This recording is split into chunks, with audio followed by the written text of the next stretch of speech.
Champion Speedwagon! Yes!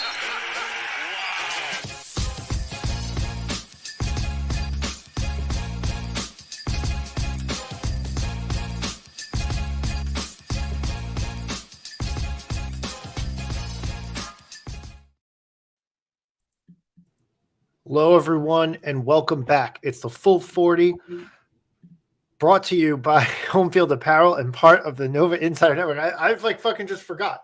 The Full 40 with Chris, Willie, and Trevor. I'm a mess. I'm already a mess. Chris turned 37 and his memory disappeared into the ether, and now he's having trouble with his motor skills. This is what we call early onset dementia. Yo, dementia runs in my family. Oh, gee, I'm sorry, Chris. It's all right. No, it's fine. I don't care. It's fine. My 96-year-old grandma's in a home. It's fine. I struck a nerve, guys. Where just Brian cut this. It's so good. All right, we're already a mess. We haven't gotten 1 minute into this podcast. We got a lot to cover today, though.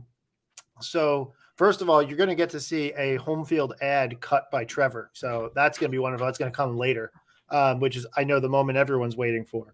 But in addition to that, we're going to cover the week that was, talk a little bit about our thoughts around Nova's non-conference schedule. And then right around the top of the hour, right around 10, we'll be joined by the one and only John Fanta, who needs basically no introduction because he's just everywhere. So if you watch college basketball, you know who John Fanta is. So we're honored to have him on for like the 4th or 5th season running. And he's coming on at 10 o'clock to talk all types of Big East hoops. We're going to ask him some specific questions about Nova. We're going to ask him some specific questions about Nova, and we'll go from there.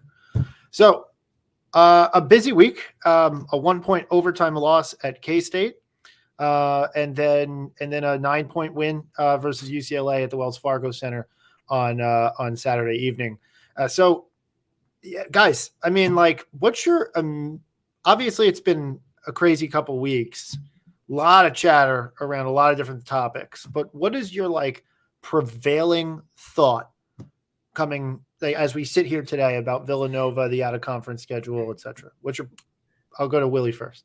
Meat on the bone. We left too much meat on the bone. I look back and I think about it comparing to last year, where last year I think we just got beat across the board by teams. We should have beat Oregon, because they were down to 4 people playing. But I just look at the games that we had. Drexel was there's no excuse for Drexel. There's nothing for Drexel. I think St. Joe's actually just kind of beat us. I'm fine with that. They kind of just straight up beat us. I'll give us a mulligan on Penn for first time seeing the zone, dealing whatever, even though we probably should have just beat Penn. And then Kansas State, we just didn't execute down the stretch. And I think we should have had it. So I sit back, I'm looking at this, and all right, we're 7-4. And I'm really we should be 9-2. And we shouldn't have 2 bad losses on our record. And I think we're still with a decent Big East, and we're going to talk about this as we go down the path. With a decent Big East season, we're still a tournament team. But those 2 losses that we have are the difference from us being a top 6 seed and a top 10 seed. And that's really where the big difference is. Just having those bad losses on our record. And then, maybe we go through the non-conf or the Big East play and we beat UConn twice. We beat Creighton twice. We beat Marquette. We'd do amazing and it doesn't matter. That's not going to happen. Very unlikely to impossible. So I don't know. I just look at it and we left too much meat on the bone. That's just the thing I come away with. And then I share this in the chat with you all. Shooting. And who are we shooting? I don't think we're a great team shooting, but I share this in the chat. We are shooting 28% on uncontested jumpers. And realistically, every single one of those is a 3-pointer. We're not taking very many uncontested mid-range jumpers. We're shooting 28% on that. I don't even know how that's possible from a basketball standpoint. That shouldn't be possible. So you'd imagine there's some progress, regression to the mean. I don't know what the term is for it, whatever. But you imagine that would happen. But it's stuff like that where there's just meat on the bone. I'm glad we have strong wings. We have strong wings. It's very clearly we can see it there. But this is a Jekyll and Hyde team, and I'm hoping to see just some consistency in a positive direction come Big East play. Yeah, I to carry off Willie's point, this is kind of like the opposite of what we've been accustomed to the last few years in terms of shooting and defense. Like normally we come in and we're a pretty good offensive team and it's the defense that kind of has to gel. But this season especially, we're a really strong defensive team and we cannot shoot to save our lives. We definitely left a lot to be desired on the out of conference. If you figure if you beat Penn, you don't even end up playing Drexel. I agree with Willie. We just got beat by St. Joe's, and they're a really good team. They beat Princeton the other day. They're set up nicely to make a run in the A10. But if you beat Penn, you don't even play Drexel. Maybe you lose to LaSalle. Yeah. But that's just something that, and LaSalle's a good team this year too, or better than they've been. But so that's just something that kind of look back and could have changed the entire trajectory of the season. Like I said, the wins we have are good wins. Memphis just picked up a big win the other night. UNC's rolling. Beating Mick Cronin's always good. Kansas State. Start your action with 8 seconds on the clock left. I beg you next time, PJ. Everybody talked about it on Twitter ad nauseum. Like, would have loved to maybe get somebody else a look to try to win that game in regulation. You look at the tape there, you can find 2 points here and there, but that broken play that we were probably like an extended finger away from poking that ball into the backcourt and running out with a layup instead of Kansas State getting an alley-oop to bring it within 2 and then eventually hit the game winner. So that's just basketball, I guess. You really want Penn and Drexel back. Penn especially, so that you don't even have to risk losing to Drexel. But I think this sets us up to having to go. I think we talked about it and lined it up. Like you have to win 10 or 11, maybe 12 games in the Big East to be totally secure with where you are before the Big East tournament. Yeah. Unsatisfied. So like it kind of parlays into what Willie said, but I'm it's like wholly unsatisfying. Like in a weird way, if this season had just gotten off to like a total crash and burn, like we lose those games that we lost and lose to UNC and then Arkansas or something like that, you kind of say, okay, this is just going to be a disaster. We'll see it out, obviously, because we always do, but like we'll see it out. But this is going to be a clusterfuck, and we can comfortably call for some type of change at the end of the season to right the ship going forward. And on the other side of it, like if you win those 2 other games that Willie, you were talking about, you're 9-2 and you're feeling like I have to go 500 in a decent Big East play to comfortably make the tournament, which would be an easy expectation after being 9-2. And you're like, okay, that's good. And then, and also from 9-2, you feel, to your point, Willie, you feel like you can go out and maybe get 12-8, 13-7, and actually wind up with like a 4 seed, a 5 seed, and actually make some noise, and then feel like, okay, Villanova might be, quote unquote back. Right now, this is just like, I said this in the group chat earlier, but it's like, it feels like we're like a 500 NFL NBA team that makes the playoffs but doesn't get a high draft pick. It just feels like very like unsatisfying. Now, that being said, I give the team some credit because clearly the talent's there to beat some good teams, and the defense on this team does travel. And we talked about this last week, but this defense and rebounding. I know they're working on offense in practice. I'm not like stupid enough to think that they don't work on it, right? Like, but like it's frustrating to keep hearing that message because it's like you guys got that part, right? Like some teams talk about, hey, we need to turn defense into offense, right? This team takes bad offense and turns it into bad defense, right? Like it's literally like turning the ball over, clanking a shot with, after 5-10 seconds have expired on the shot clock on like even an uncontested 3, but like mostly like sometimes like, semi contested 3, to like throwing an absolute fastball off the backboard on a drive so that you create a run out the other direction, which is unreal. That's amazing. Everything is just like it feels like you could make the argument that we're inches away from being like considered right with Creighton, maybe not UConn and Marquette, but right with Creighton at that like tier 1B of the that's how we felt when we left the Bahamas. We're like, Yeah. we're right there with Creighton, maybe above Creighton. right. And then we just proved ourselves wrong. But yeah. And Willie, even the unsatisfying part like goes to like the Maryland game, the Memphis game. Like you kind of like look back on those games now and you're like, well, shit, guys, like we could have been Ken Pom 22.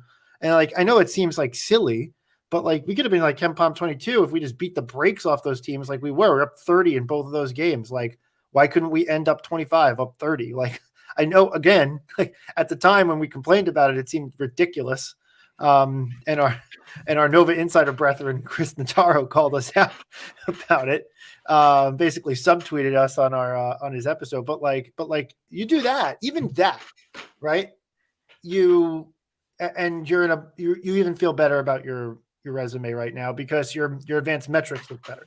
It's all of it is just to say that like we left way too much out there for the taking in the out of conference schedule. And now we're in a position where in kind of like a topsy-turvy Big East, you need to perform well. You need to pick up some wins against some really high-end teams, and you need to avoid losses to really bad teams. Yep.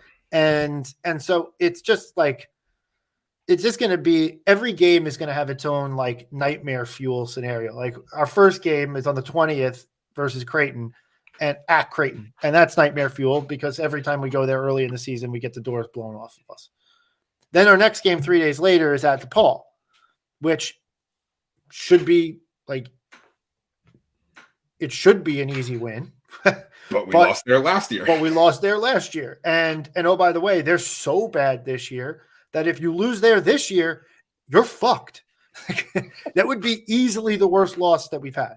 A loss Easily. to DePaul means we have like it's. I think like people have to look at it like it's so like it's 2 points topsy turvy. For every bad loss that we have, you have to make it up with an elite win. So like you lose to DePaul, you got to win at Stores. Like, and that's asking way too much right there. Like I'm chalking that up to a loss. Even though we played UConn well on the road last year, like it's just like we put ourselves not behind the 8 ball because once again, like we win 11 games, you go around 500, we're probably still pretty safely like a top 9-10 seed. But it's unsatisfying for what this team could be, especially seeing what we did during the Bahamas. Like seeing that in Atlantis, you're like, I think people are like, is that a flash in the pan? And I was just, and like, I think it's tough to call 3 games in a row in that situation a flash in the pan. Like that's what they showed what the ceiling is. Like maybe it's a flash in the pan of what the ceiling is, but like that's who this team could be. Like they did that, they showed that. So it's now the expectations have changed. Like to Chris, your point earlier, like we're no longer dealing with the fact that like, oh, we lost to Penn and then cool, we beat Texas Tech, we lose to UNC, we lose whatever, and it's a cluster. It's now like, okay, well, we know we can be at least a top 20 team in talent. Like we know that there should be a puncher's chance at a Sweet 16 with this team. Like that's what it should be at a peak. And we're dealing with a situation where now we're like, the way to describe it is to be favored to get to a Sweet 16, we probably have to win like at UConn and at Marquette. Like we have to split with UConn, Marquette, and Creighton to be in a position to be a top 5 seed or top 6 seed where you're favored to or could be favored to go to a Sweet 16 depending on matchups. And I'm sitting here talking about Sweet 16 and we're 7-4, which like we need to like, there's just like so many more things that we have to do to raise the floor of this team because we've seen the bottom. Well, at least I think we've seen the bottom. I hope we've seen the bottom. But there's so many more things that we need to do to raise the floor of this team and like getting creative offensively when it is a 4-minute stretch when it's a 3-minute stretch without scoring is something that we need to do. It's a testament to our defense that we haven't been blown out of these games when I haven't done the math on it, but like out of the 11 games, I would venture to say 7 of them we've had a 4+ minute scoring drought, and like 3 or 4 of them being like 6 to 7, 8 minutes. So yeah. Yeah, I just keep going back to the fact that if we end up as an 8-9 seed, it's just like, okay, maybe you win the first game, and then you're playing Houston, you're playing Arizona, you're playing Purdue. Like, yeah, and well, going off of that, I think we're definitely one of those teams that 1 seed wouldn't want to see. Yeah. Which great, good for them. This is like we would be their Wisconsin from 2017, but that's assuming we're playing our best basketball at the end of the year. right.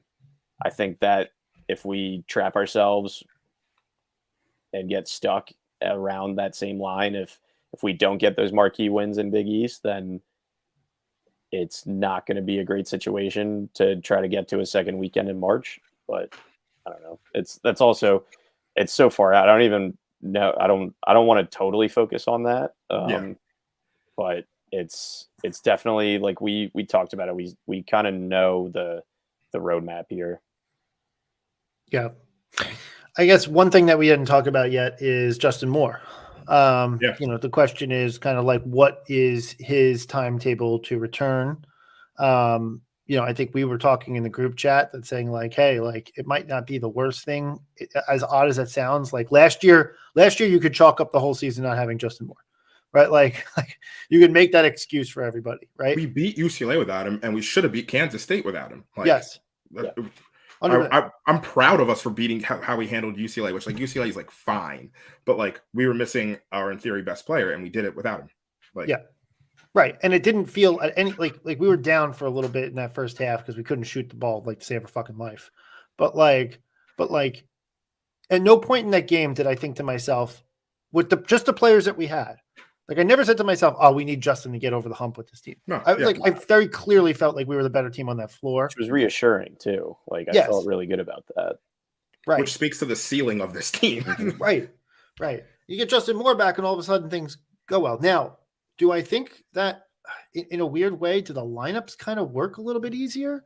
Well, not when Neptune's playing Arch in the middle of that first half, but like thunderous applause from the. Oh yeah, I'm sure. From the no, I'm dead serious. It was very loud cheering the second he came in.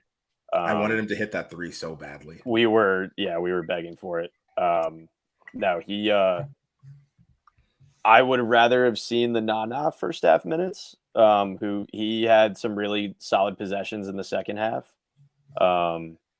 But Chris dribbled the ball and tried not to turn it over. The shot didn't look great, but that's like probably his 4th attempt of the season. Like, I think it was his first. I thought the Nana defensive play where he stood block. his ground and then got that block I think we had started to take control of the game, but I feel like that actually was that was like that defensive possession was like an early dagger, so to speak. So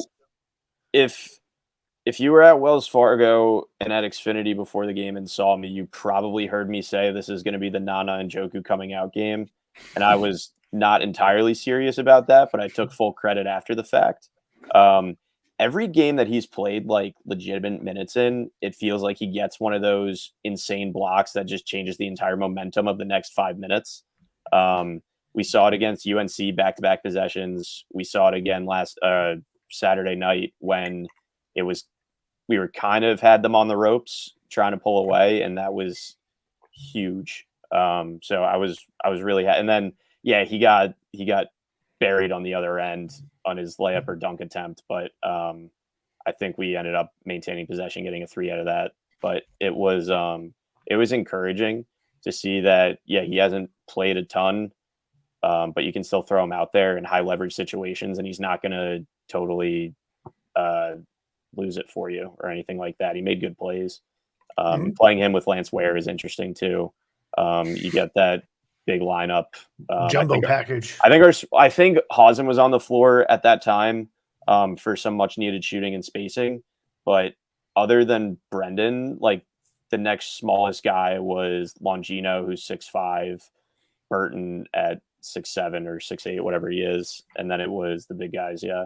So it's fun that we can go big, I guess, Yeah. for how not big we are. And part of that is you're playing 2 7-footers, but Real quick, Arch, that was Arch's first shot attempt of the year, of which Arch up till that point, I don't think fouls count in trillions. So Arch had a 15 trillion at that moment, and Arch is literally that shot attempt was the first non-foul or turnover that Arch did all season. So he's had no rebounds, no assists, no steals, no blocks. And then to be fair, not much opportunity. But no, there's not much opportunity. He's I played just like think, 10 minutes. yeah, I just think it's so Yeah. interesting. I'm looking at it right now. Yeah. That's super interesting. No, everybody wanted that ball to go in. But yeah, I'm not like blaming him. I just think it's an interesting. I wanted to see if he could get like an 89 trillion at this stage. Just keep doing what you're doing. I think what's something I wanted to call out, and I said this on Twitter, and I'm still like, we did a little bit. Individual players did a bit better job of it. It's like cutting off the ball when we get into the lane. We're stagnant, and then Dixon or what's Justin all season of just like trying to bully their way in and like pivoting and trying to bully their way in instead of like even before they get to the point where they pick up the ball, but having people cut and dive and move all around, that really didn't happen. There was one moment during the game where we were like, I don't know what got into us. We had beautiful ball movement where there was people cutting off the ball, people were moving, and it was going quick. It got to the middle of the zone, got kicked out to, I want to say, Hart or Longino for a 3, and they missed it. But it was just a moment of ball movement. I was like, where the hell has this been? It was so crisp. And I was like, that's what we need to be doing. And we just like stay stagnant, like outside of like, or we stay stagnant and then we don't go to the rim hard, which is a thing. Like we're getting blocked at the rim. We're actually like, I'll give you the numbers right now.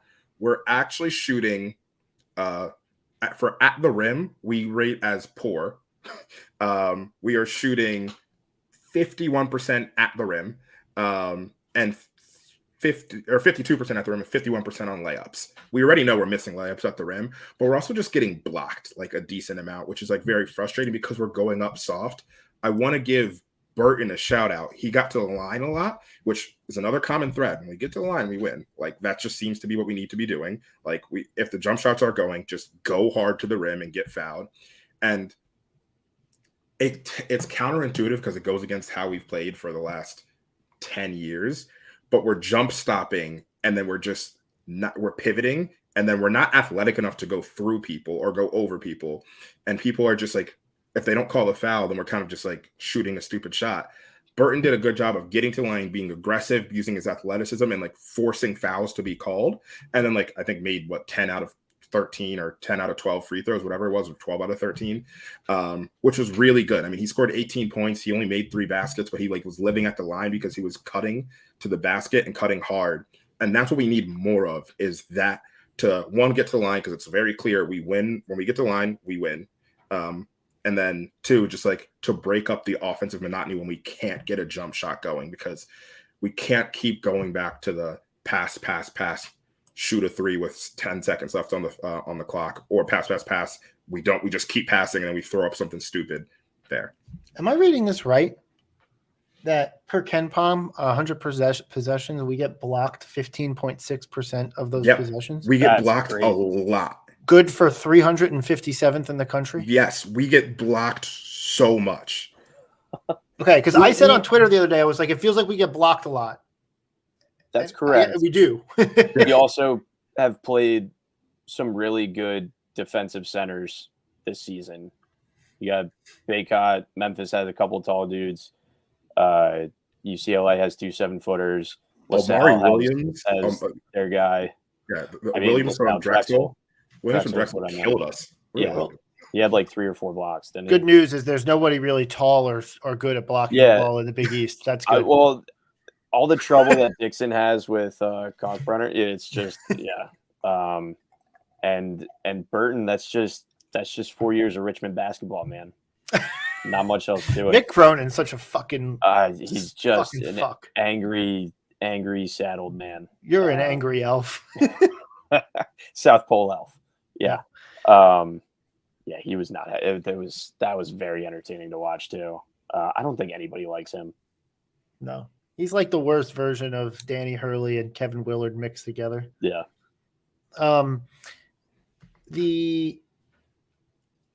What was I going to say? Oh, I just want to point out Jordan Longino. Yeah. And Great if job. we're going to if we're okay giving awards again, Yeah. I'm They've going earned to it. actually give. I don't have necessarily the stats to back it up, but I don't care. Just from looking at it, I'm going to give Jordan Longino my alpha dog of the week. Completely. He passed the eye test. Yeah. He passed it. He had I a don't- great game against Kansas State. Say whatever about the finish. That was a mix of just situational awareness, and the coaches probably should have said, hey, you got 4 dribbles and you got to put something up. And whatever reason, it didn't happen. But he was cooking in overtime. He was probably so gassed. That's why he went short on one of those free throws. But he really carried the load that Justin left behind. In a situation where we needed a leader, like someone to step up, and Eric was fine. Like I have nothing against Eric. He's been fine.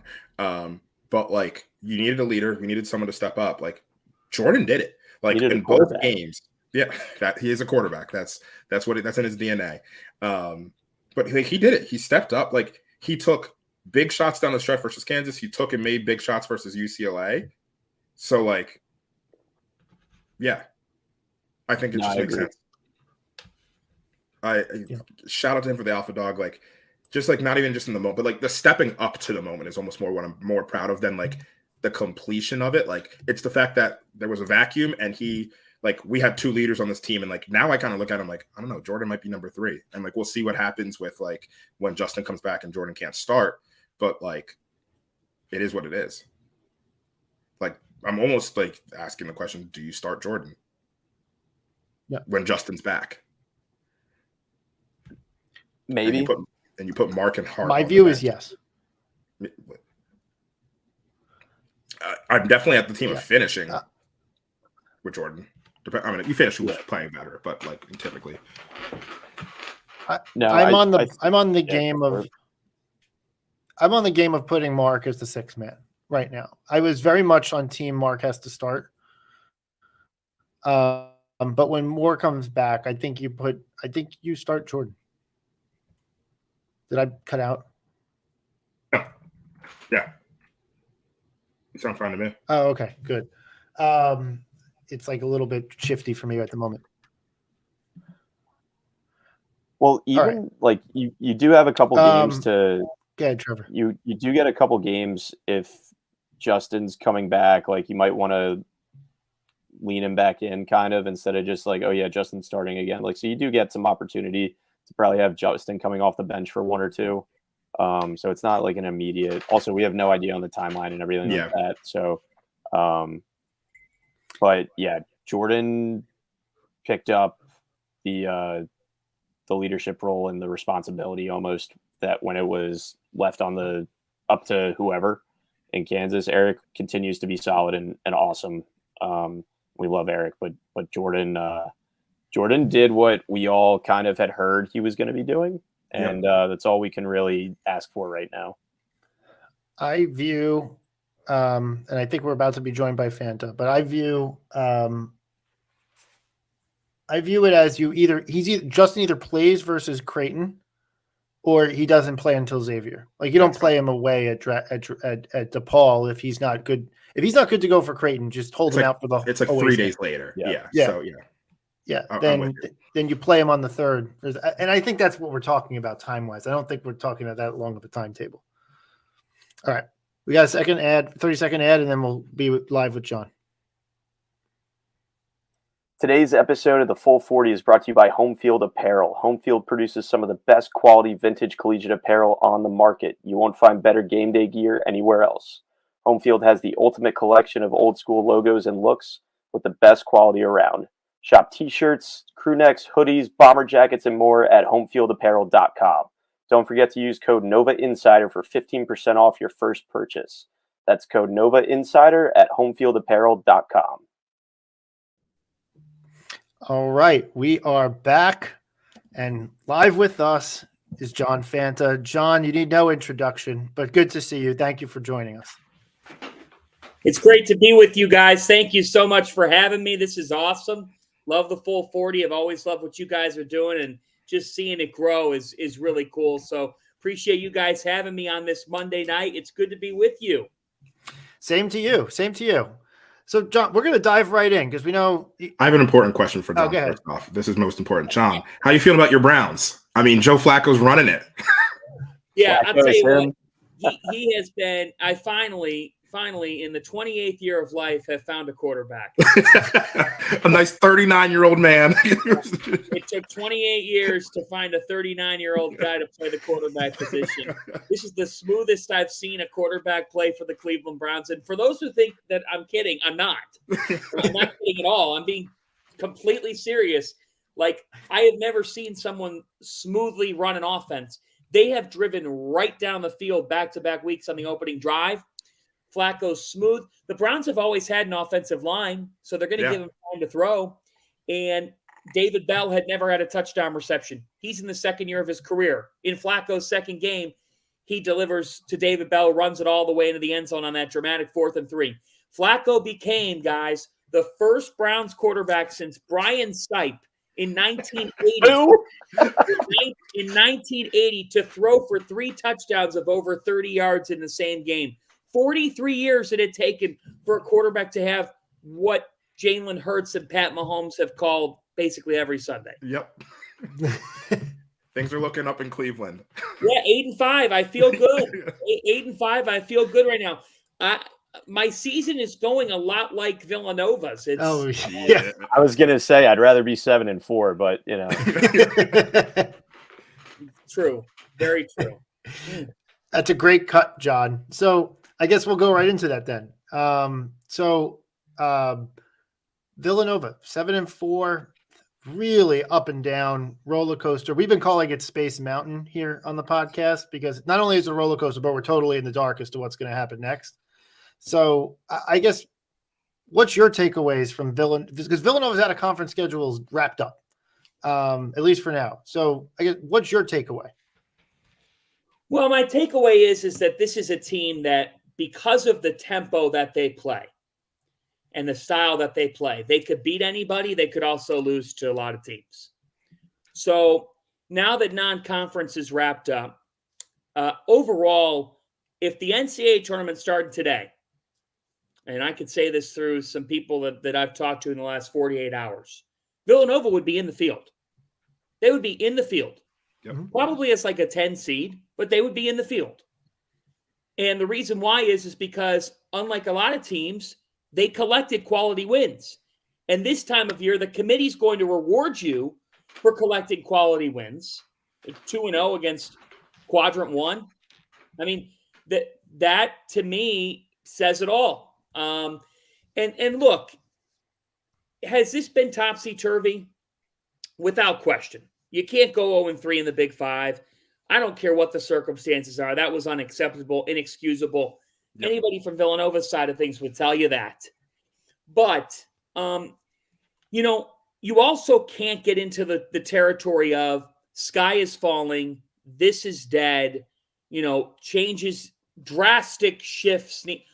Nothing is going to drastically shift in season other than these guys figuring out how they're going to play with each other game in and game out. That's the only thing that's going to shift. Mm-hmm. If you want to complain about late game execution and about coaching and all that, people have complaints about everything. I'm not telling you what you should or shouldn't complain about. And your standard should be high. The roster costs $3 million. Okay? So you shouldn't be 7-4. You should be 9-2. But the fact of the matter is this. You're not. You are what your record says. And here's the thing. Everybody's probably looking at the Creighton game saying, oh boy, they're probably starting conference play with an L. I twist it because last year they went to Omaha, and remember that game? Yep. They should have won that game. Mm-hmm. My point is they're going to be in pretty much every game they play because of how they play. Yep. And I do think there was value to this past week because they learned that they cannot over-rely on Justin Moore. These other guys have to be themselves. They've got to play their roles. And I thought role definition got a little bit better for this team in the past week. Agreed. we were just talking a little bit about the week that was, and it did feel like we said, like, last year, Justin Moore not being with the team felt like, okay, that was, you could just chalk up the whole season almost to that. And this year, Justin Moore not being with the team feels a little bit like, hey, this might actually be a little bit of a blessing in disguise, provided that Justin is able to come back relatively soon, because now other guys have to step up. Jordan Longino's been a revelation for the Wildcats, and it's been quite the showing for him, especially over the course of the last week. John, let me ask you a question here. So at 7-4, and we kind of came to a similar conclusion on NCAA tournament hopes. We kind of feel like you get to 18, 19 wins overall, and you're probably feeling pretty decent about your chances on Selection Sunday to get into the field. But let's just say this doesn't go that way. Let's just say Villanova loses at DePaul. Yeah. And ends up pretty picture here, Chris. Yeah, ends up with like a 9-11 record in conference play, and misses the tournament with this roster for a second straight season. You said before, and we're fully on board with this, you're not making Villanova's not going to make any changes midseason. Most schools don't, and Villanova is certainly not going to buck the trend in that regard. Do you think that Villanova would potentially make a change at the end of the season if it didn't work out, if it worked out this latter way that I just said? Well, if they don't make the NCAA tournament, they're either going to make one big change or they're going to make several little to moderate changes. Yeah. I would think it's the latter, because if you let go of, if you make a coaching, first off, I think this team's going to make the NCAA tournament. I really do believe that. Like I thought that after they lost to Kansas State, because I really did think going in the UCLA game, there was just everything aligned for desperation in that game against a younger UCLA team. And you just felt like they were going to find a way to win that game, and they did. But guys, yeah, the standard here is high because you were listed as a blue blood, and you are a blue blood, and you might not be in Tier A. You know, you're not with Kentucky, Duke, Kansas, Carolina, but you're in the class. If we're going to identify name brands in this sport, you're absolutely in the top 12. I'll put you in the top 12, maybe top 10. I put you in the top 10 in my rankings of name brand. So when you have that recognition, you missed the NCAA tournament for the first time in 11 years last season. I'll give you one pass. 2 passes means change has to happen. So how that change gets made is another thing. But I also think there's an interesting conundrum right now. And the interesting conundrum to me is that it still feels like Jay Wright's program, and it doesn't fully feel like Kyle Neptune's program. And I say that not insulting any one thing. I think it's just the power of transition. And I think it's the impact of transition. And that when you make a transition, certain guys, it takes them time to see you as the head coach. I don't believe that. I thought Atlantis was going to be that. I really did. Didn't it feel like Atlantis was the moment where now this is Kyle Neptune's? Yes. Well, I think we learned that just because you have one moment doesn't mean you collect 10. That's what speaks to Coach Wright's greatness, is that he sustained at an unbelievable level, going 263 and 53 over a 9-year span. Nobody's ever going to do that with a program anywhere, not in a power conference. But that's what they're battling. I think, at least that's what I think they're battling. Like, I'm not in their facility every single day. Only they know. But this is just my observation. My observation is that you're trying to run a Fortune 500 company the same exact way without the leader of it. And it's really hard to do it the same way when the person who legitimately knows every formulaic method to do that is not in that chair every time you step out on the floor to play a game? If you had a substitute teacher for 3 straight months, there's a reason why they're a sub. Right. It's time for Kyle Neptune to fully put away the criticism. Put away this isn't me criticizing him. This is me saying to Coach Neptune, this is me saying to those Villanova players, throw out all the stuff. Throw out all the distractions. Put away the phone. Put away everything on the outside. Focus on yourself. Don't listen to anybody. Don't look at it as a pressure situation. Stop caring what people think about you. Stop caring about reputation. Just coach your team. Yeah. Kyle Neptune went to Fordham with 0 expectations, and he put that program on the map. Villanova's the exact opposite. But you've got to go out and say, you know what? At the end of the day, I've got top 15 talent in America. Let's let this loose, and let's go right now. I'm ready to run through the fucking wall. I'm good. Let's go, John. Where's Joe Flacco? I'm on your page right now. That's how I see it. And I do think that they could play faster at times. I'm not saying all the time, but when you have this much scoring talent, you should be able to accelerate what you do from time to time. Yeah, we keep.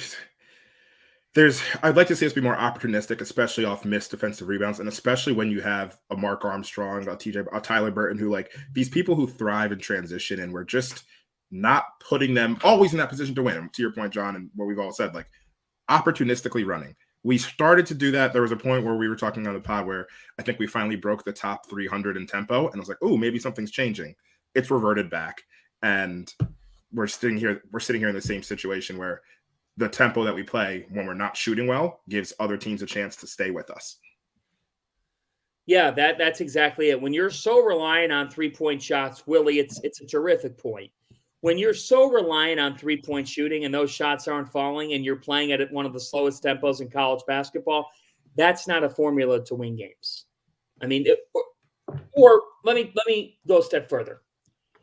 It's not a formula for the talent you have to serve as an advantage. Yep. Mm-hmm. You're playing a game that a lot of people would be comfortable playing in. So, look, it can be deadly. It could be the other way around. And guess who learned that the hard way? Memphis. Yep. Memphis learned if you're not shot making and they come out and do that, you're done. And Villanova's going to do that to a couple of teams in the Big East. They're going to come out. They're going to hit 5 of their first 6 shots, and the game is over at the under 16. It just is. Because when you play that tempo and you're up by 10 to 15 points, 10 is like 20. But for me, the game that still sticks out the most is the St. Joe's game. And obviously I did the game, so I watched it live. So it's why it sticks out to me. But you know why it sticks out to me? It sticks out to me. Drexel to me was an after effect of St. Joe's. They were tight. They were upset. They were down. You lost to a team that you should have beaten. They shouldn't have beaten St. Joe's, and they didn't. And that's why I point out the St. Joe's game. Because St. Joe's said, we're going to run at him. We're going to run at him. We've got the best individual player on the floor in Eric Reynolds. Oh, we're going to put Eric Dixon in ball screen coverage all night defensively. We're going to make him go all over the place. And Eric can handle that to a degree. It's the other defenders who got mixed up, no communication. Who's the alpha? Who's the dog on this team that's going to step up in those moments and say, guys, we got to be better. We got to dig deep. That's what this team needs game in and game out. The Kansas State game, you go to Manhattan, Kansas. Perry misses that shot. He did, 8 times? And he made the one that he had to make, and credit to him. Tip your cap to the other team. They won the game. The reason why that game gets magnified is because you lost to 3 Philadelphia area teams. But Right. Villanova has never in the last decade allowed their opponent to control the way a game was played. And to me, That's what they've done a couple of times this year, which is cause for an eyebrow raise. Because when we thought Villanova, we've always thought if you're going to beat them, you will win on their terms. And I hope that Saturday against UCLA and having a full, 10 days to prepare for this Creighton game causes this team to go into Creighton and say, this is how we're going to do it. Now, honestly, Villanova's way of playing is the precise formula to be in a game in Omaha. Mm-hmm. Because you have to beat Creighton, you have to calm their waters. If you let them go spring break on you, have a couple of tequila shots, and start jumping in the pool, and you got country music blasting in Omaha, and they're knocking down shots like you guys on your spring break back in the day, we're done for. Just start up the plane. Let's get the hell out of Omaha, Nebraska. You've got to make this an outing. You've got to make this a fancy wine and cheese party. Don't make this a drunk country concert. Yeah. I love that. So let's transition a little bit to the Big East because you just brought up Creighton. This out of conference has been weird for the conference. I feel like we came out this year thinking high hopes. Big East is going to step right up and throw punches with the Big 12. Hasn't exactly happened yet. Do I think the pieces of the puzzle are there for the Big East Conference overall to get there in a year or two? Yes, but it hasn't materialized quickly. Obviously, Villanova lost a couple key games.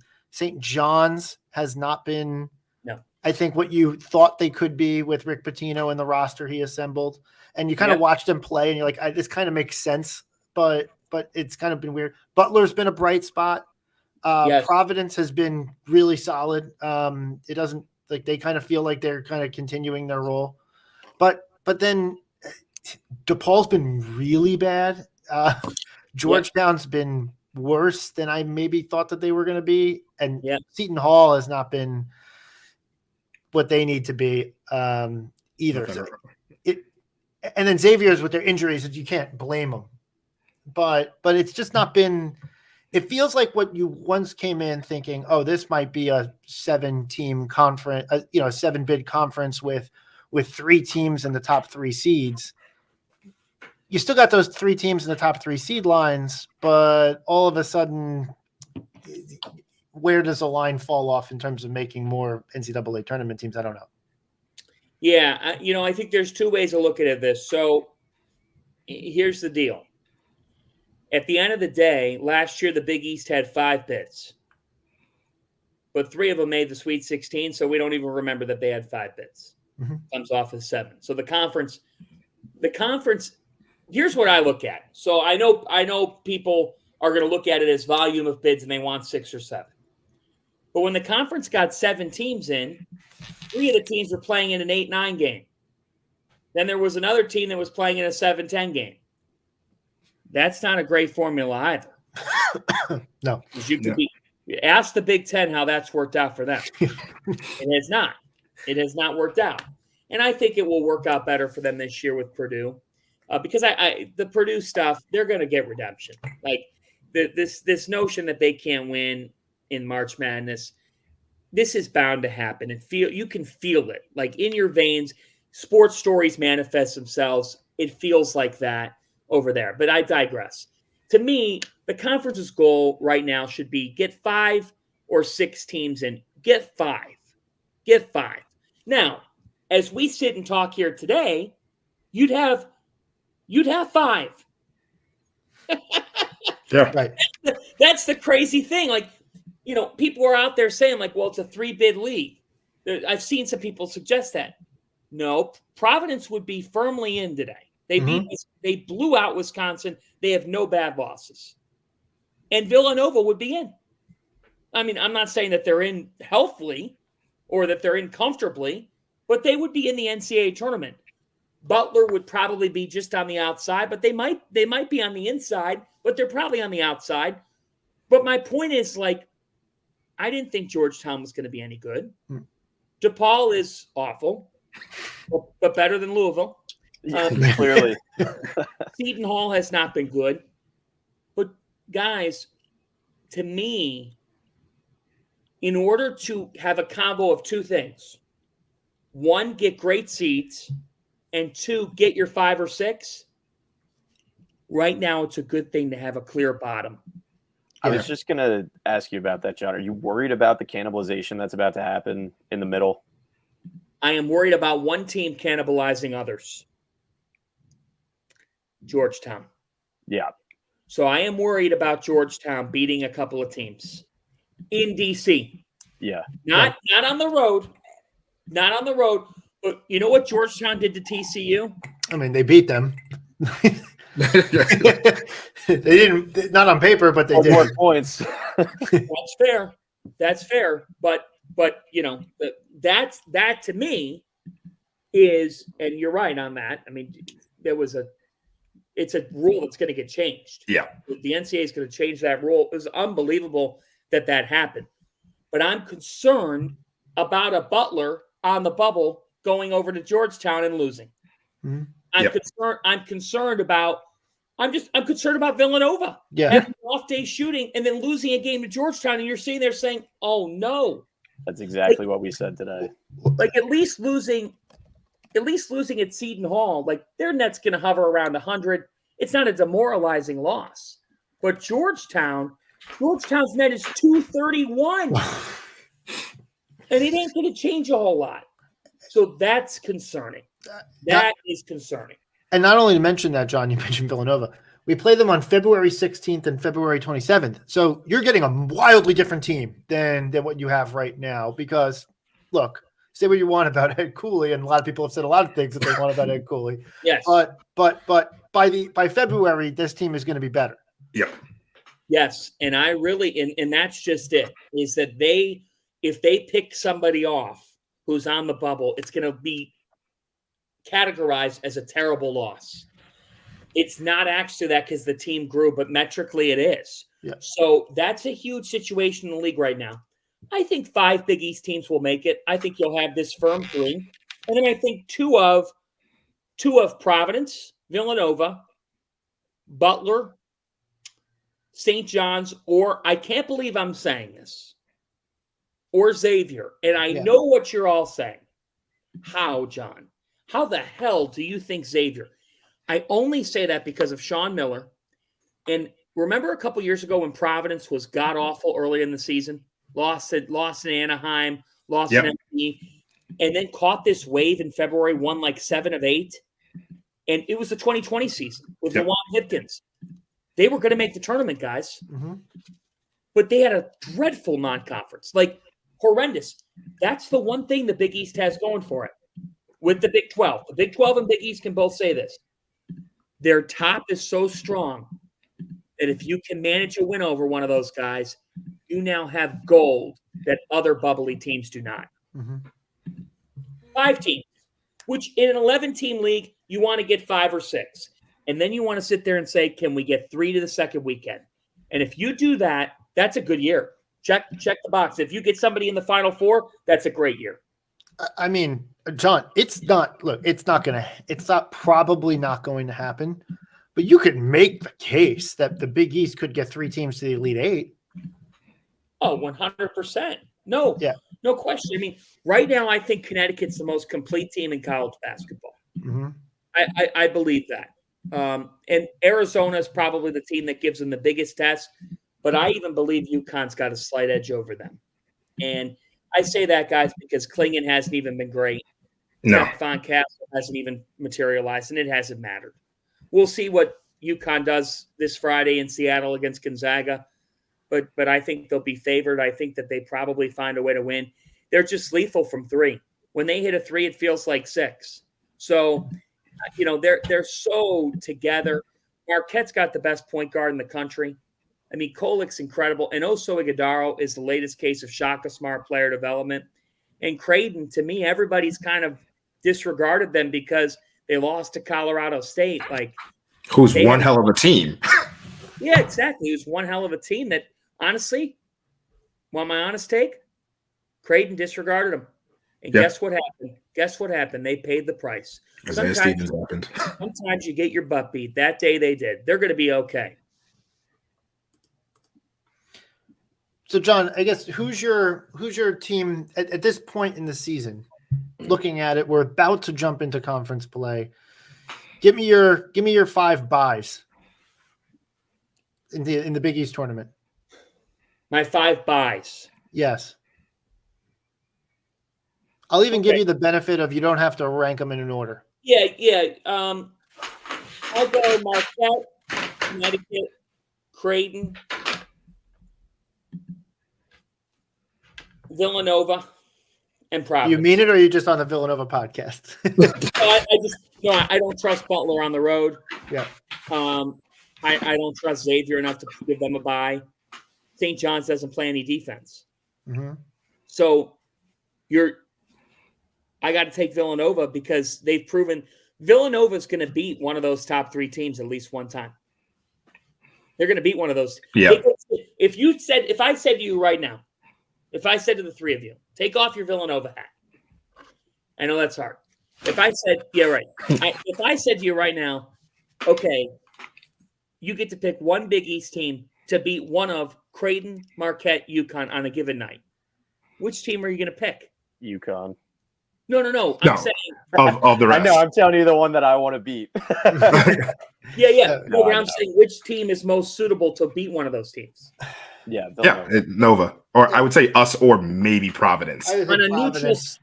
neutral floor. On a Us. neutral floor, then Yeah. probably us. Yeah. But that's what I mean. Providence got the dunk, right? So like Providence is going to win games. So, By the way, conference opener next Tuesday, conference opening night, Marquette at Providence. it could be right there. Providence could win that game at the AMP. Yep. The last 2 they've played have gone to overtime. Yeah. At the AMP. So, look, I would take Villanova because I still trust Justin Moore, Eric Dixon, Tyler Burden, who's coming along. Burden's coming along. Hakeem Hart. I still like as much as they've had some bad days, they seem to play well under pressure, more so than some of these other teams. Look, at the end of the day, could St. John's take 5th? Sure. Maybe. Yeah. But guys, they have been horrendous defensively. Horrendous. It's been a Patino's mess. had a lot of commentary on that. It's interesting that you mentioned, because something we've spoke about on the pod has just been, despite the losses, we've responded. Nova has responded well to basically every challenge that's happened, barring St. Joe's, where we did just kind of get worked across the board. Like every single game, though, when there was a chance to respond, we responded in some way, shape, or form. The Philly games aren't great, obviously, how the execution of it happened. But yeah, I completely agree with you. I mean, Villanova, to me, for Burden to have the week that he just had, that's big. He needed a confidence booster. Guys, that kid works his ass off, and he's a man. I mean, I told this to a couple of Villanova people. If that guy was in a suit and tie walking around Wall Street, I'd be able to confuse him for a 37-year-old father of 2 girls. Tyler Burden looks like that. He's a grown man. He's a grown man. So they've got people that should make them. They have to make the NCAA tournament. This team, to me, is way too talented to not be able to make it. They go to Creighton, then they go to DePaul. They host Xavier. Let's face it. You got to start conference play minimum 2-1. Mm-hmm. Minimum. So it's all on the table for this team. I like Brendan Hausen and the kind of burst that he can provide. I think sometimes they press a little bit. Burden only shot 1 for 7 from 3. Like he didn't have it's amazing. He did not shoot the basketball well from the floor, but he went 11 for 14 from the free throw line against UCLA. Yep. Which speaks to his ability to get to the free throw line and make things happen. But, I think it's the same type of philosophy, right? They're going to, what do they say about shooting them up and Shoot 'em up, sleep in the streets. Yeah. sleep in the streets? That's what they're going to keep doing. I would just say, to me, what the next step is can you get someone or two who understand that you can give a ball fake and go to the bucket? Yep. Jermaine Samuels was unbelievable at doing that. And do you know how demoralizing it is for a defense?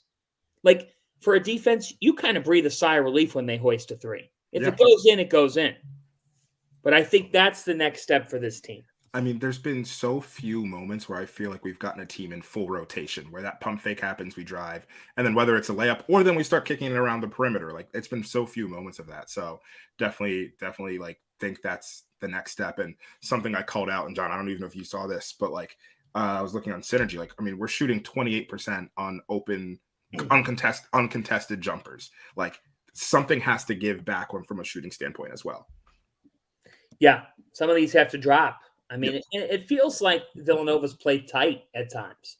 And again, that's kind of where I go to, like, at some point, somebody's got to just take off the mask and say, F this, let's go. You know, I don't mean that in COVID terminology. I mean that in, like, just stop worrying about what people are going to think about you. Stop worrying about who you're trying to be and just play your game. And I do sense at times, like, there's a little bit too much process on the floor, a little bit too much reacting happening for Villanova. Villanova robots, yeah. Yeah, be less robotic and go. This system's at its best when you combine the fundamental with the damn, they're talented. Yeah. Yep. It feels like one of the things that we talked about at the beginning of the season, John, was like, what are your expectations for this team?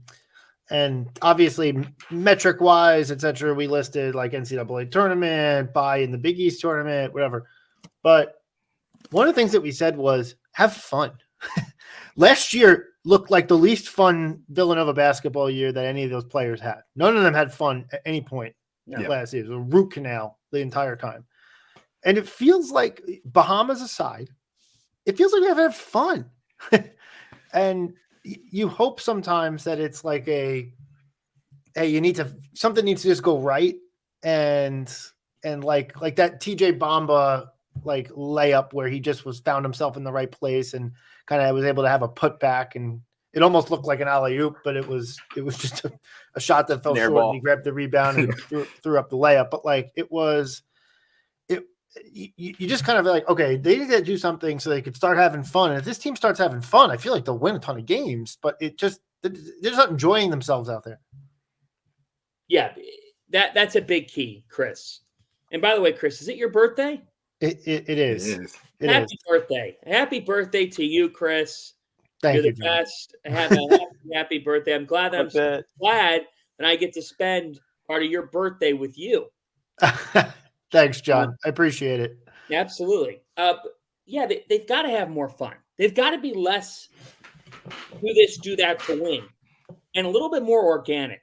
I think that's the biggest thing with this Villanova team is Saturday's win over UCLA, still featured some of that, but I thought at certain points their defensive principles in that game were great. They played with aggressiveness. Hakeem Hart came alive, which was huge. And Dixon got on the glass, so did Burden. But, one other thing that I look at with Villanova is their assist count. Their assist count sometimes is really low. Mm-hmm. And that to me is like, why is the ball sticking? And a lot of people have said, well, it's point guard play. They don't have a great point guard. Well, they do have a lot of multi-positional players. Yeah. Who could play different positions, put the ball on the floor, and do different things. I don't want to just hear it's that there's a point guard thing. And Armstrong has had his ups and downs. Those have been well documented. But to me, it's not as simple as let's blame Mark Armstrong for not fully coming into his own. And let's look at that as the sole reason why this team's not as good offensively as they could be. He's not the reason why you're taking 37 threes. Okay? Comfort level. Like, to me, this is where coaching really comes into play and is important. And I expect this team to grow. You have 11 days before you jump into your conference season. Do you know what 11 days signifies to me? Of course, they're going to take their final. But it signifies to me you can go back to the drawing board, watch film, and work on who? Yourselves. Billy Lang said this, the head coach at St. Joe's. He goes, you know what makes Villanova so hard to prepare for? You know what you're going to get every single time, and there's really nothing you can do about it on a scout team because it's principle-based, and they're disciplined, and they do this, and they dictate the way the game's going to get played. Now, St. Joe's controlled that game and controlled the way it was played. Credit to them. Lang knows a thing or two about Villanova. You got to throw that in as well. But to me, what stood out and what has stood out about this team is that they haven't always taken ownership of that style, of that DNA. They've got to. And that DNA, Jay Wright would say this, the DNA is not just to take threes. The DNA was taking threes if threes were the best shots. The ball needs to move. Players have to take accountability. Villanova is a program that's based on accountability. This team's had some of it. They've shown flashes. This season's gone better than last season. Don't kid yourself. Yep. As much as the Philadelphia mess was the Philadelphia mess, you still have accounted for good wins. This is not death. It's not dark days. It's time over the next week for this basketball team to not be the same. Now is not the time for complacency. It's time to grow your identity, whether Justin Moore's on the floor or not. This team's success level comes down to more than more. It comes down to those transfers becoming fully connected and understanding that what this program is about is 5 guys who could make a defense's life a nightmare. Completely Yeah. agree. Couldn't agree more, John. Just it said it perfectly. John, so you said right now you feel like UConn is your most complete team in the country at this moment. Do you have 2 Big East teams in the Final Four? Does Marquette break through? Like where do you have the Big East in terms of? I know we talked a little bit about you could expect 3 teams in the Elite 8, but give me a full Final Four. I'm just curious where the Big East kind of lays out in that. Yeah, my full Final Four right now. Arizona's in there. It's unfair to not put them in there. Caleb Love's embracing his role. Kylan Boswell's fantastic. Keyshawn Johnson's gone to a Final Four at San Diego State. Elite pickup. So Arizona's in there. All right, they would be 1. Okay. Connecticut would be 2. I think they can get back there. I think they're good enough to get back there. So they're in that 2 slot for me. Now is when you start to get a little bit tricky because I think Purdue can make a deep run. I'm not taking them to make the Final Four. Guys, I think Rick Barnes and Tennessee can make it. You think this is the year? This is the year that they do this it? could be the year. You know why? They're better offensively than they've Yeah. been. Connects fantastic. They have 3 losses. Remember Zakai Ziegler coming back from the injury? Yep. But I still really like them. And I think they're going to be better for the early struggles. I was impressed with them against Illinois. And to me, Dalton Connect reminds me of Doug McDermott. Yeah. He's got some of that in his game. And I love that, like, Vescovi hasn't even played that well this season. Like, he still hasn't really had his moments yet. So, I mean, it's coming. I hope so. I love Tennessee. And then I'm going to go with Baylor. Wow. Okay. With Marquette in the Elite 8. Okay. Marquette plays for a regional final against Baylor. There it is. Baylor gets a slight edge, but I would not be surprised at all if Marquette beat them. But I really like this Baylor team. Ray J. Dennis, Jacoby Walter. Offensively, they're really, really tough. Jalen Bridges has only gotten better. Scott Drew's got a group that's connected, playing at an extremely high level. So UConn, Arizona, Tennessee, Baylor. Guys, I would not totally kill off Duke yet. I think their early struggles are really good for them because you know what's happened to them? They've fallen off the map. Michigan State's fallen off the map for a good reason. Yeah, they're Duke's fallen off the map because why? They lost at home to Arizona, who's number 1 in the country, and they lost at Arkansas. Nobody was winning at Arkansas that night. Nobody. Yeah. And they lost to Georgia Tech, which was a tough loss. That's a game that you shouldn't lose. But I'm not all the way out on Duke yet. They play Hofstra tomorrow night. Speedy Claxton's team is tough. They're better than people think. Tyler Thomas is a bucket, but I'm not all the way out on them just because I think we've become conditioned to sometimes counting some of those teams out if they struggle early. That could end up being a good thing for them. But Arizona, Connecticut, Baylor, and I've gone with him before and I've been snake bitten. But I think this Tennessee team might be different this time. Okay. Fool me once, fool me twice, fool me thrice. Hopefully not again. I mean, the other thing too with Duke is that, look, they're going to play Hofstra and Queens, which aren't great games. Oh, Hofstra's pretty solid, but Baylor obviously is a really tough opponent. But then the ACC, I mean, UNC's been great, but other than UNC and Clemson.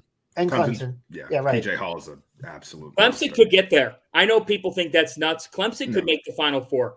I know people think that's crazy. If you have, please. No. If you're a junkie on this call or a junkie watching, watch Clemson play. Yeah. I put a little future TO's in your head a lot, though. I don't know. They put a little future down for them. They remind me quite a bit of Seton Hall in 2019-20. They are a very similar team to that team because they have elite big men. They rebound, and Joe Girard unlocks them from three. And Powell did that for those Seton Hall teams. That is Clemson plays a very disciplined nature. T.O. is in my ear, but I'm telling you that team is the real deal. Yeah, but not crazy to think that Duke can run out 15 wins in conference and end up with a very high seed and put themselves in position to make a run. And look, Kentucky should make a run. I mean, if you watch Kentucky play, they have all the talent in the world. Do I trust them? No. But should they be able to make a run? Yes. Robert Dillingham and Reed Shepherd have been two of the 5 best freshmen in the country. And they've been two of the best 15 players in the country. Reed Shepherd's efficiency is outstanding, and his defensive instincts are at his size are baffling, frankly, what he's able to do defensively. I had a question, just a Big East question. What player has stood out to you the most in the Big East that you surprised you the most? Let's say, we all expect what Kolek's done. We've expected to see what we've seen at UConn. We've expected to see, Trey Alexander be who he is. But what's player surprised you the most? Well, Pierre Brooks and Jameel Telfort at Butler. I was hoping you would say Telfort. So Telfort, I'm not shocked because I had him a couple times doing the CAA games on CBS Sports Network last year. And Telfort was really good. They would just feed him the ball at the elbow and he scored. He's a junkyard dog type of player. So, Willie, it's a great question. I think he's a guy, he plays bully ball. Yeah. And they could set him up on an island. One thing about Thad Matta is really good at setting up his best offensive players for shots that go in. Last year, Butler was soft and they weren't very talented. And you could blame Thad. I don't think Thad properly put his roster together for what things called for. Do I think this Butler team is great? I don't think they're great, but I think they're good enough to be in the position. And why? Because Telford and Brooks are dynamic wings, and now Pasha Alexander has shooters. Never had that. What was Mike Anderson doing last year? No, there's a lot of questions. For one, he was off to a better start than Pitino, but hold on.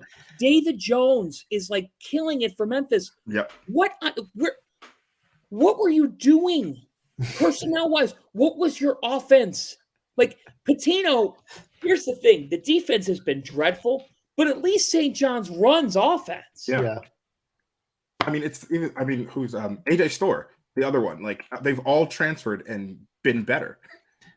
Yes. Look, Butler, but especially when you consider Hinkle and you consider what Butler can do offensively, they're going to throw 90 on a couple teams this year in conference play. And run out with a few wins. So yes, I'm not surprised. Willie took away UConn as a whole team, but Tristan Newton's been absolutely electric. UConn. Look, they've been really good. And by the way, I was right. UConn. They've been great. I thought they'd be really good. I don't think anybody could have seen them being great this early. They are a really, really special group. Cam Spencer was the perfect portal ad. Solo ball keeps getting better. Alex Caravan's beyond his years. I thought they could be great because of Caravan coming back. And just, I love the kid. I think he's a winner. And Tristan Newton. I mean, at the end of the day, Danny said before the season, I said, what's the key this year? He goes, the same as last year, Tristan Newton. Yeah. So I think the thing about UConn is they're so good with, as we said earlier, Klingon and these other guys aren't peaking yet. And just there was no drop off at all. So that was, I think, what surprised me about UConn. Like, you expect them to not really have that hangover. Hurley's a good coach. Say whatever you want about him, but he's a good coach, and he's not going to let them have that hangover. But just how well they played without these guys really reaching their peak yet is what's worrisome for, at least for other Big East teams come January, February, March. Yes, but I still believe it's a long season. It's a long season. So I'm with you, Trevor. They could honestly go the whole regular season and only lose 3 games or 4 games, or maybe 5 tops. But I do get a gut feeling this league is so tough. It's like, you could look at teams right now and you could sit there and say, that's a win. It's the Big East, man. Nothing is easy. Nothing. Because of the crowds and how tough these teams play and how well coached they are. Looking at UConn early conference schedule at Seton Hall, St. John's, DePaul. They should win all those games. They're at Butler January 5th. They're at Xavier January 10th. I would say it'll be a surprise in the moment. I could see them losing to one of those 2 teams just by virtue of desperation. They're at home. They hit a couple more shots on that night. And, Butler got disrespected by UConn last year. They got punked. They're going to want revenge. They'll have a wild crowd there. They have a stretch, UConn, where they go Creighton at Nova. Xavier, who Sean Miller seems to have a nice formula. He swept Dan Hurley last year with more talent, but still. Providence at St. John's. Like, that's a tough stretch. And then, guys, it's interesting. UConn could go into the Big East tournament not soaring and flying, because look at their late conference schedule. Their late conference schedule is insane. I'm looking at it now. We've been there too. In the J. Wright team in the past. Right. Home Marquette at Creighton, Villanova, Seton Hall, but then at Marquette, at Providence. I'm telling you what, the late conference slate for UConn, if they're chasing that regular season, they're going to have to earn it. Yep. Marquette fans will be the first ones to tell you, John, it's harder to win the Big East than it is to win a national championship. So, well, for Marquette, you got to get to the second weekend this year. Yeah.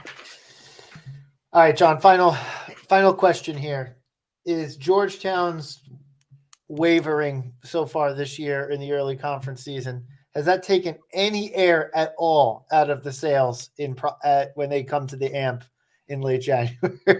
No, not at all. I feel like it's only aided it.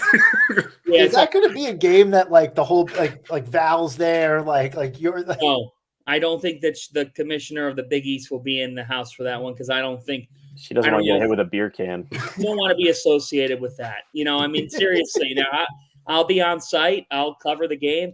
A lot of people are like, oh, what if somebody comes up and, yells at you or throws. Guys, you know me. Chris, you've known me for a long time. I'm not like that. I'm a human. I'd like to think that helps. I'd like to think that helps my relatability. I am who I am. I'm a Cleveland Browns fan. I'm a human who covers college basketball. If a kid comes up to me and starts screaming at me, I will gladly speak with them. I'm not like that. I'm not a combative person. I'm a positive person. The thing is, Ed Cooley made a move from Providence to Georgetown. And Providence College is in a much better place than Georgetown University right now as a program. Ed bet on Georgetown, getting them elevated, and what that would mean to follow in the footsteps of John Thompson. Okay? As a result, I'm covering that story. What do I believe? There's no chance in hell I would have left Providence College. No. Nobody's ever asked me, what would you have done? Yeah. Okay? I recognize Providence has one of the best fan bases in America. like top 4, 5 in the country. You could say one, and I'd be with you. I just don't put number one because another fan base will get pissed off at me. But they're right up there. They have great resources. They have NIL. They have everything you would want. So, but that's what he decided to do. And Providence fans will make him aware of that decision on January 27th. But when I get tweets at night saying, "How upset are you at Georgetown's results?" Let me be very clear. I lose no sleep on results of games. I go to bed at night. Marquette won the Big East tournament last year. For years, Marquette fans were like, "You don't cover us fairly." Well, then you won the Big East. We were covering you all day, all night. You know why? You won it. You won it. Congratulations. So that's just how it is. You know, that January 27th game is going to be absolutely bonkers. It will be a 3-ring circus. I know people of so many other fan bases who have snuck in tickets. They've only been able to buy one because that's all that's available. And it should be quite the night. Nuts. All right, John. I really appreciate it. Really, as always, like you've always came on this podcast the last 4, 5, 6 years running, and it's been just a blessing and honor to have you on. And it's awesome to watch your career and your personal life. And we should have started with this, but congratulations on the recent nuptials and honeymoon and all of that comes with that. So congratulations on that. It's awesome to watch you grow as a person, as a professional. So congratulations, John. Thank you, guys. I appreciate you so much for having me on, and this was a pleasure. Anytime. Thanks. Thanks, John. Happy holidays, Nova Nation. Thank you very much. All right. We'll be back are we doing next week? I think we said that we would do next. Really can't. To be decided. Yeah, TBD. We'll something crazy happens maybe, but we got to talk about it. Yeah. All right. Awesome. So we'll be with you. Thanks everybody for listening. And as always, let's go Nova.